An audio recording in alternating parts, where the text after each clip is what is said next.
Hi guys, Mytrix here with a quick guide to Horus Heresy Legions deck building. So basically, after finishing the first tutorial few missions, you'll begin your journey on Istavan 5 and then you'll be able to rank up on the ladder. But for that you need to build your custom decks. So you start with Loken. Loken is a really good warlord. You can use him even on Terra, so on the highest tier level.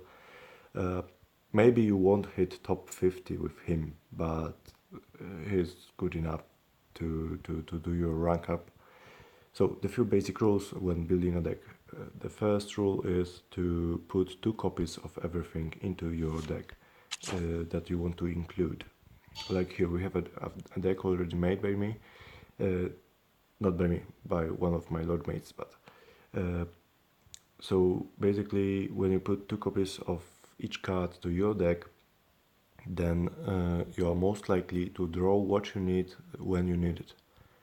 The second rule is you need a nice mana curve, energy curve. So you cannot put only 1 and 2 drops, like 1 energy and 2 energy drops, because it will affect your later game. And then you cannot put only those high cost troops, because you won't be able to play anything early. So like here we have got a lot of 1, 2, 3, 4, 5, 6 energy cards and so on. The only exception from putting 2 cards in your deck are legendary cards and some other cards that are not so useful, or you do not want to have 2 copies of it in your deck, but stick to that. You put everything you find useful, you put 2 copies of it into your deck. And to stick to that, you need some 2 energy cost, 3 energy cost, 4 energy cost cards. Try not to skip any of those. Then another rule, you need some abilities. I mean, you need some abilities to maintain ball control, like for example quickfire for Loken, or you need some card draw. So do not forget to put some damage from hand cards, I mean fast troops, or abilities that deal damage. Do not forget to include some cards that grant you card draw, like resupply, draw 2 cards, or smoke grenades, stun an enemy and draw a card, or Chariot of the Gods, deal 4 damage, draw a card. So this legion, Sons of Horus, they are pretty good with their cards. They do include a lot of card draw, which is good. So this is actually a pretty much basic deck you can build with Loken without epic and legendary cards, and you can still win games on Terra with it. Of course, as soon as you get those legendaries, you can put some in there, like some really good cards, like Ambassador Melgator,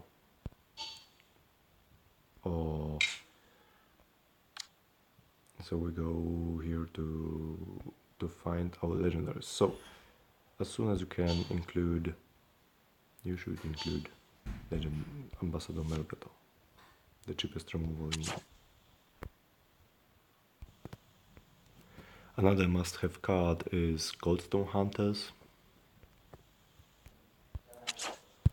Debug Starsight is almost always a good choice.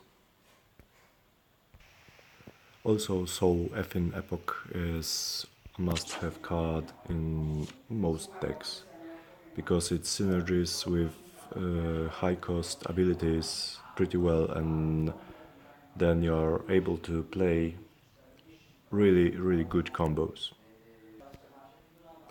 Also, if you play Sons of Horus, then Second Wave is a good card. Metal Storm rounds are pretty good board clear. Malogast is a very good card, and then Vengeful Spirit is pretty much a must-have in every Sons of Horus deck. Also, Seduction of Chaos, at best connected with Soul Effin Epoch, it's so good. Just play it and then still you basically play a big body because you play Soul and Epoch, then you play Seduction of Chaos to steal another big body from your opponent on turn 7. You do it on turn 7 and then he's like, what? Yeah, pretty much like that. So when building a deck you need some low cost cards, medium cost cards, high cost cards. Put 2 of each card in your deck. Uh, Include some abilities that deal damage from hand, some fast units. Include some removals like Outflank for Sons of Horus. Uh, Include some game finishers like, for example, in this deck, Valok Predator is kind of a finisher. And yeah, or there's Vengeful Spirit ability, which we do not have in here because it's legendary. Uh, it's also a good finisher. Yeah, and that's pretty much it. And some board clears. I forgot to mention board clears like Defense Satellites is pretty much the most basic board clear available to all legions, apart from legion specific board clears. And if you do that, you should be good to go. You could try copying this deck because it's pretty badass. Of course, you can switch some cards for better ones, but here you have got only basic and rare cards without epics and legendaries. Yeah, thanks for watching and tune in for next videos, so for next guidelines. See ya, guys.